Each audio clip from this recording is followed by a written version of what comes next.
Segundo reinado, Estado Nacional e o café. O segundo reinado no Brasil começou com o golpe da maioridade, que extinguiu as regências, ou seja, iniciou-se sob os efeitos da crise política arrastada desde a abdicação de Dom Pedro I. A questão mais séria e profunda para a consolidação do Estado Nacional do Brasil era a adoção do modelo de Estado Nacional Europeu, em um país de bases conservadoras, rural e escravista. As relações existentes nesse Estado não atendiam a um bom público, pois eram baseadas nos interesses privados e regrados pelo clientelismo, que era a relação de troca de favores entre o cidadão e o político. Com a escravidão, o Estado afastava do exército da cidadania milhões de pessoas e deixava de incorporá-las à sociedade e ao projeto nacional. Disputas regionais entre liberais e conservadores. Para manter-se no poder, os liberais utilizaram a força e a violência política e eleitoral.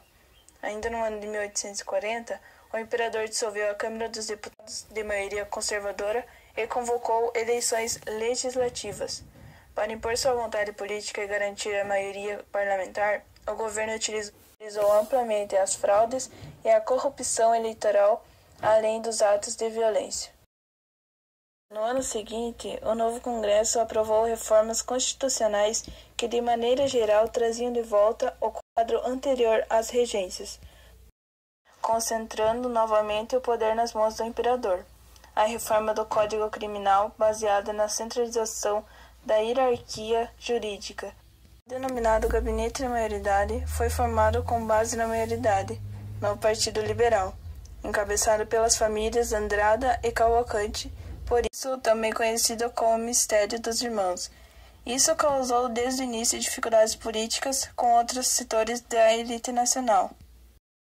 O retorno do Conselho de Estado à assessoria direita ao imperador e principalmente o restabelecimento do poder moderador. Um pouco diferente foi a revolta de 1848, ocorrida em Pernambuco e denominada Revolução Praeira. O que se desencadeou o conflito foi o fato de os liberais perderem o controle da província para os conservadores. O alcance social dessa revolta foi um pouco mais amplo que o dos levantes de 1842, no Sudeste. Dela participaram setores mais populares e parcela da elite pernambucana. Com a Revolta Praeira, encerrou-se o período de revoltas sociais regionais iniciado nas regências. Para os historiadores Francisco Eglísio, essas revoltas liberais representaram um episódio, alimentado mais por interesses contrariados que pela defesa de princípios. Apesar de relativamente eficientes, as medidas não evitaram insatisfações em diversos setores da sociedade e em algumas regiões. Em São Paulo e Minas Gerais, por exemplo, despontaram em 1842 movimentos rebeldes, que se opunham à centralização do poder e aos resultados das eleições do cacete.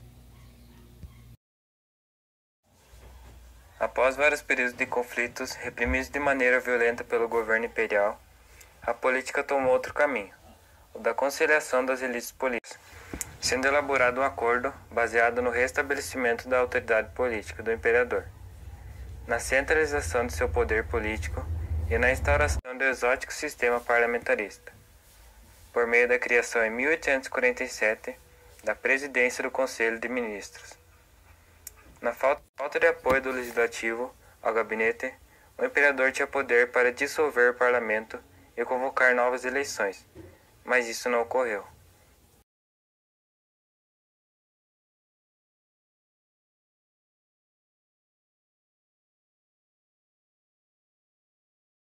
Que na verdade foi permitido que liberais e conservadores se alternassem no poder durante 4 décadas, tendo 36 gabinetes ministeriais. O parlamentarismo às avessas, mantido durante todo o regime monárquico, que permitiu a conciliação política do país, a consolidação do Estado Nacional e a continuidade da ordem escravista.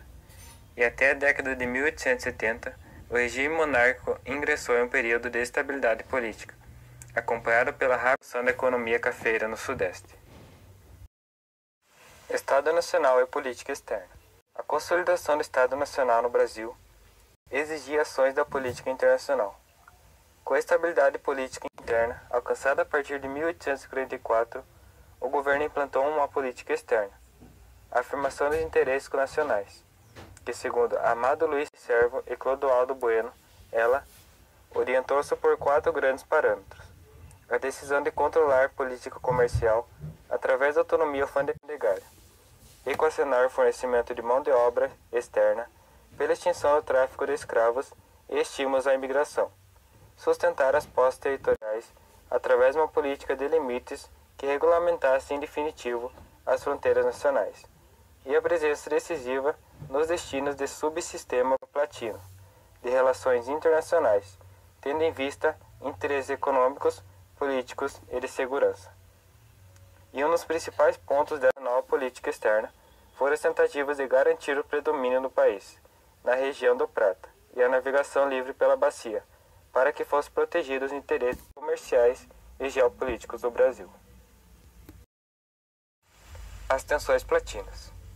Os problemas com o Uruguai e com a Argentina tinham origem nos tempos coloniais e reproduziram as disputas entre os grupos Blanco e Colorado.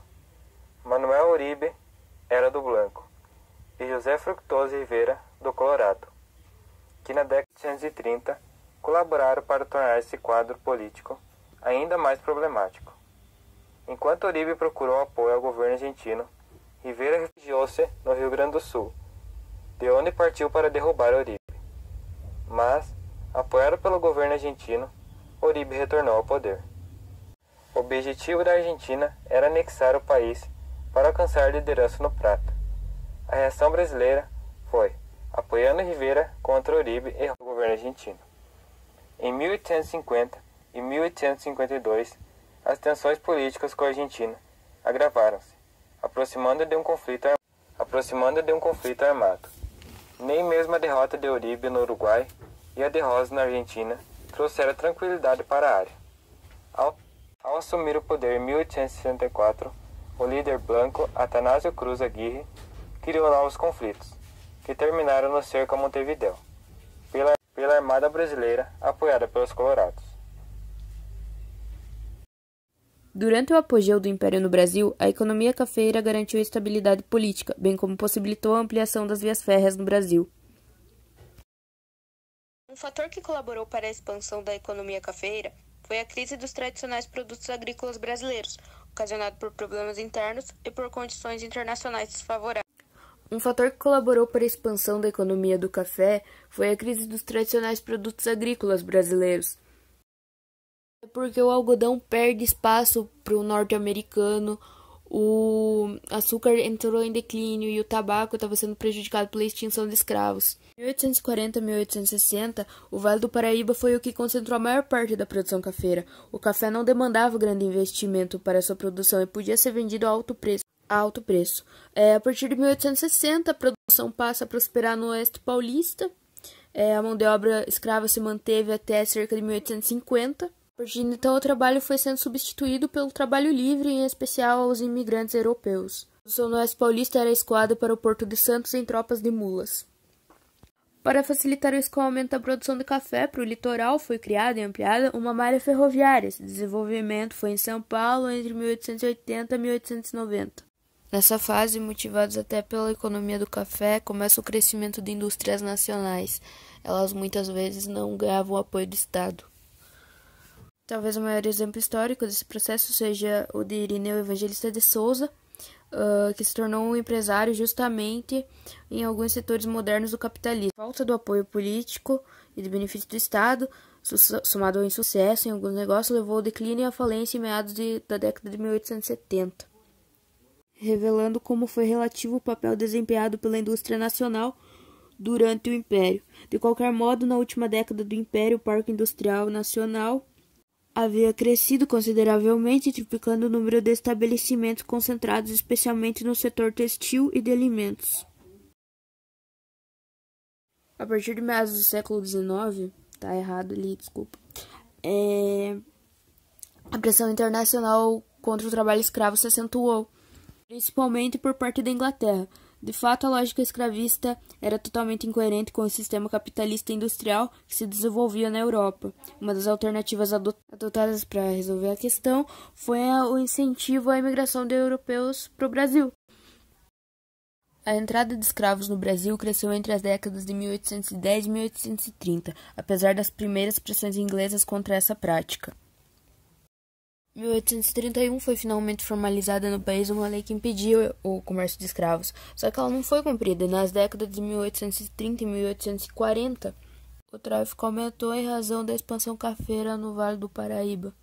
Dessa passividade das autoridades brasileiras, o parlamento aprova uma lei que dava direito à marinha inglesa de aprisionar qualquer navio utilizado para o transporte de escravos e os traficantes. Apesar dos protestos e da insatisfação causados por essa medida britânica, acabou resultando na promulgação, em 1850, de uma lei proposta pelo ministro Eusébio de Queiroz que proibiu o tráfico no Brasil. A entrada de escravos caiu significativamente nos 2 anos posteriores, revelando a eficácia dessa lei. A alternativa foi buscar no comércio interno de escravos a solução mais imediata. A imigração foi uma das alternativas encontradas pelos cafeicultores para substituir a mão de obra escrava no país. Desde 1808, a vinda de europeus no Brasil era relativamente estimulada. Em 1820, por exemplo, imigrantes alemães fundaram colônias no sul, originando cidades como São Leopoldo e Blumenau, mas os resultados dessas experiências foram insignificantes. Em 1847, o fazendeiro e senador Nicolau de Campos Vergueiro realizou a primeira experiência de empregar imigrantes na lavoura, por meio do sistema de parceria. Ele financiava a viagem para o Brasil, o translado de Santos à fazenda, dava um pedaço de terra, instrumento, muda de café, enfim. Em troca disso, os imigrantes eram obrigados a dar 50% da produção do café ao senador e eles não podiam abandonar a fazenda até indenizar ele por todos os gastos. O resultado dessa tentativa foi insatisfatória, e gerando até a revolta de trabalhadores em 1856 na fazenda de Bicaba. A crise do Império e a proclamação da República. Na década de 1870, surgiu no Brasil sinais de crise do Segundo Império, que foi a escravidão e a nova realidade social e econômica internacional. Uma vez que a ascendente economia cafeira do oeste paulista dependia cada vez menos da mão de obra escrava. Outros fatores também colaboraram para a crise da monarquia, como a Guerra do Paraguai, os conflitos com o exército e a igreja e o fortalecimento do movimento republicano. E nessa mesma década que ocorreu o crescimento da economia cafeira no oeste, provocando transformações na sociedade brasileira, como a movimentação demográfica e a expansão dos centros urbanos. A movimentação e a diversificação da sociedade. As mudanças provocadas pelo surto cafeiro, a partir do último quarto do século XIX, redefiniram a distribuição da população brasileira. As principais atividades econômicas de crescimento urbano do Sudeste, especialmente em São Paulo e no Rio de Janeiro, aumentou o fluxo demográfico para essa região. Essa tendência de crescimento foi menor no Nordeste e Sul, e mínima no Norte e no Centro-Oeste. Em 1870, o Rio de Janeiro, capital do Império, era a maior cidade do país. Em seguida, Salvador e Recife. São Paulo era ainda uma pequena cidade sem importância no quadro econômico, ficando atrás de Porto Alegre, Fortaleza e Cuiabá. Essa situação populacional do final do século XIX demonstrava as relações do crescimento demográfico do Sudeste com a expansão da produção cafeeira. Um dos fatores para o crescimento em São Paulo e no Sul foi o grande número de imigrantes europeus, desde o século XIX até o começo do século XX. As pessoas saíam ou eram empurradas do campo para as cidades, e muitos para outros continentes. Emigravam em busca de uma vida melhor. No Brasil, o destino dos imigrantes era as fazendas de café do Sudeste, mas boa parte deles, insatisfeito, deslocavam para várias cidades em busca de uma vida melhor. Além do crescimento populacional, as transformações pelas quais passavam as cidades brasileiras refletiam na expansão e melhora dos serviços urbanos. Nos centros urbanos era revelado de alguma forma o desenvolvimento econômico local, como luz, transporte público, água encanada, calçamento, pontes e parques. O movimento e as leis abolicionistas. O movimento abolicionista começou a despontar entre o fim da década de 1860 e início de 1870. Em 1850, a escravidão entrou em declínio e crise, em razão das pressões internacionais e de sua inviabilidade econômica interna. Durante a década de 1870, esses dois fatores permaneciam vivos no cenário nacional, pois o Brasil era independente da América Internacional, além de crescer o preço da mão de obra. O projeto político nacional de Dom Pedro II, após a Guerra do Paraguai, era integrar sua sociedade e buscar a paz social interna. E a escravidão constituía certo atalho, pois gerava conflitos políticos. Por isso, Dom Pedro II formulou, em 28 de setembro de 1871, a Lei do Ventre Livre, Lei Rio Branco, e todo filho de escrava seria livre, e seu proprietário deveria receber indenização do Estado ou utilizar como mão de obra até os 21 anos, que não funcionou.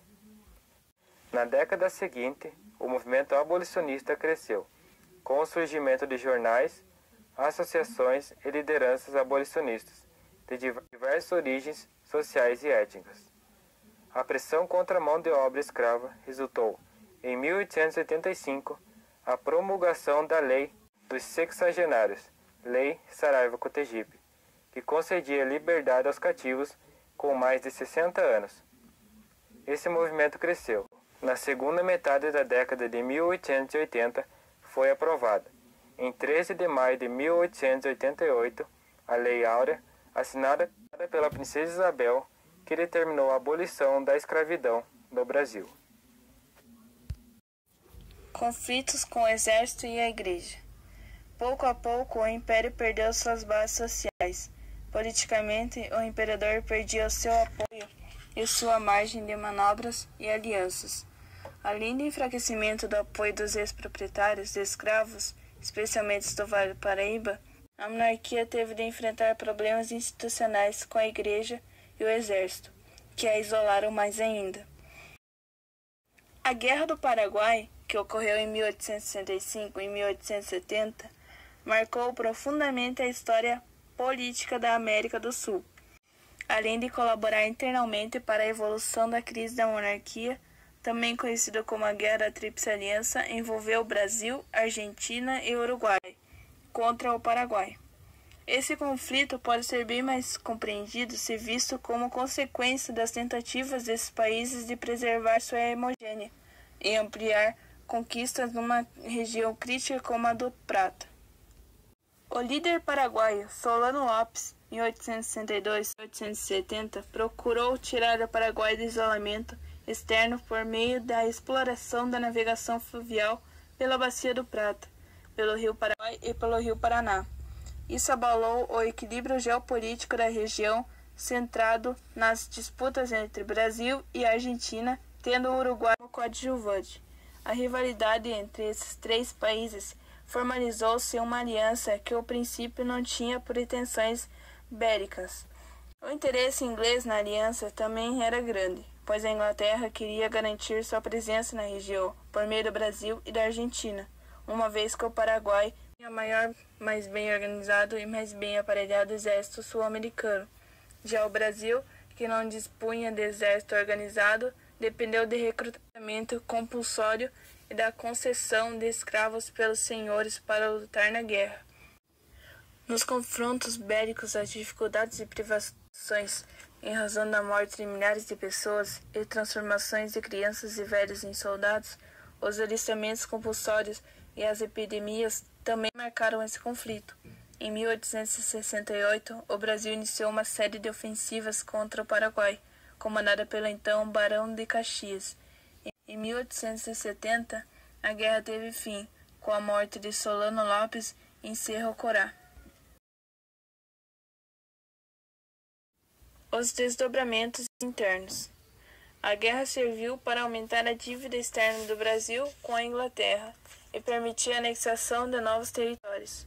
No aspecto político interno, colaborou para revelar as contradições do país, aumentando as críticas ao Império. Além disso, a guerra determinou a estruturação do Exército Nacional, que começou a desempenhar papel político importante. No transcorrer da guerra ficou claro o despreparo das Forças Armadas do Brasil, mal armado, sem estratégia e organização, com escassez de soldados e sem dinheiro para garantir o soldo. O exército brasileiro revelou sua fragilidade. O retorno vitorioso levou o exército a organizar-se e formular uma política institucional carregada de certo messianismo e vontade política que colocava acima das instituições da vida civil. A questão militar. Após a Guerra do Paraguai, os conflitos com os militares se multiplicaram. O Exército Nacional, que se fortaleceu após a Guerra do Paraguai, quando se adquiriu organização e profissionalismo, foi relegado pelo imperador a um plano secundário no quadro político do país. Na escola militar, organizada para formar líderes, a linha teórica era positivista, e um de seus principais teóricos nacionais era Benjamin Constant.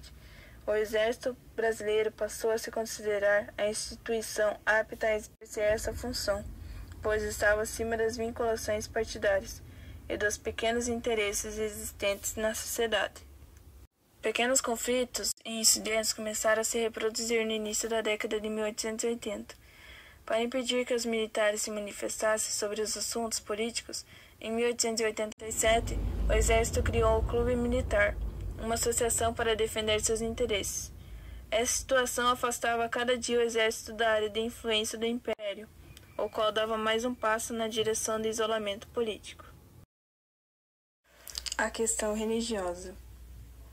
O conflito com a Igreja surgiu da confusa relação entre essa instituição e o Estado desde a Constituição de 1824, que estabelecia o catolicismo como religião oficial.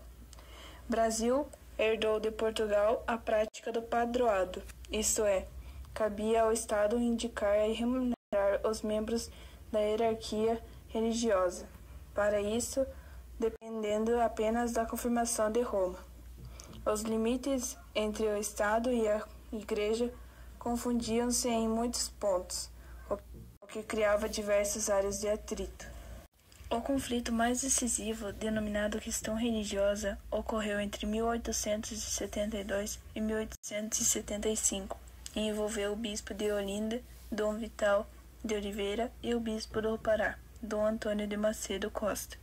A monarquia aceitou a atitude rebelde e processou os bispos, que eram funcionários do Estado, condenando-os à prisão. Entre 1874 e 1875, os bispos foram soltos e anistiados. Movimento republicano e a proclamação da República. As ideias republicanas foram divulgadas em diversos momentos da história política do Brasil, até mesmo no processo de independência. Porém, somente a partir da década de 1870, elas ganharam base social mais definida e assumiram corpo em um movimento político de peso. A sustentação e a divulgação das ideias ocorreram principalmente entre profissionais liberais e setor médico das cidades, sendo apostadas também pelos cafeicultores paulistas e militares. O movimento apresentava divisões políticas que incluíam alguns setores mais radicais e outros mais conservadores, como o que daria origem ao Partido Republicano Paulista, o PRP. Os revolucionários, liderados pelo advogado Antônio Silva Jardim, representavam as camadas médias urbanas e pretendiam chegar à República mediante a luta armada se necessário. E, liderados por Quintino Bocaiúva, os revolucionários estavam ligados aos cafeicultores do Oeste Paulista e pretendiam chegar à República por meio de reformas paulatinas. Os cafeicultores paulistas posicionavam-se contra a monarquia porque consideravam necessário defender o federalismo, embora por si só não fosse antimonarquista nem republicano. O federalismo acabou associado aos princípios da República. Entre os fatos que pesaram na decisão dos cafeicultores ao defender o federalismo, destacaram-se os seguintes. Os presidentes de província, nomeados pelo poder central, atuavam como representantes dos interesses do governo do Rio de Janeiro e pouco se preocupavam com as questões locais. A administração central, por sua vez, não acompanhara o processo de modernização que contagiava o Brasil havia algumas décadas, emperrando o desenvolvimento de centros dinâmicos como São Paulo, como imperador, preenchia os altos cargos administrativos com indivíduos de famílias consideradas ilustres. Havia muitos anos, O poder dos cafeicultores do oeste paulista nos centros políticos era infinitamente menor do que sua força econômica. Os militares simpatizavam com os revolucionistas, já que influenciados pelas ideias positivistas do filósofo francês Auguste Comte, divulgados no Brasil por Benjamin Constant, professor da escola militar, acreditavam que, inevitavelmente, o país chegaria ao regime republicano. Na base dessa certeza estava a crença positivista de que, por meio da ciência e da matemática, a humanidade atingiria o progresso.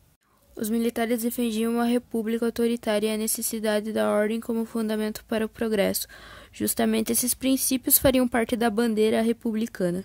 No transcorrer dos anos de 1880, o movimento obteve grande força política na mesma medida em que a monarquia se isolava. Inicialmente, o Rio de Janeiro constituiu o foco de agitação de seus jornais e líderes republicanos. Porém, foi em São Paulo e em Minas Gerais que o movimento alcançou a organização e as bases partidárias mediante a fundação do PRP em 1873 e do Partido Republicano Mineiro em 1888. Esses partidos marcariam o futuro da história política da República até 1930. Para tentar conter o movimento, a monarquia decretou leis mais progressistas, como as abolicionistas e a lei eleitoral de 1881, mas não obteve resultado político palpável. Os problemas de saúde do imperador, os gastos da autoridade dele e do poder moderador, a falta de um herdeiro direto de sexo masculino colaboraram para o enfraquecimento do império. No final da década, o movimento republicano se fortaleceu e se aproximou dos militares que estavam satisfeitos até então. Daí, como a monarquia estava isolada, ela procurava conter com medidas mais rígidas. As articulações entre republicanos e militares tornaram-se intensas, até que em novembro de 1879, o Marechal Deodoro da Fonseca, ex-presidente da província do Rio Grande do Sul e próximo do imperador, foi convencido a liderar o movimento contra o império. E acabou.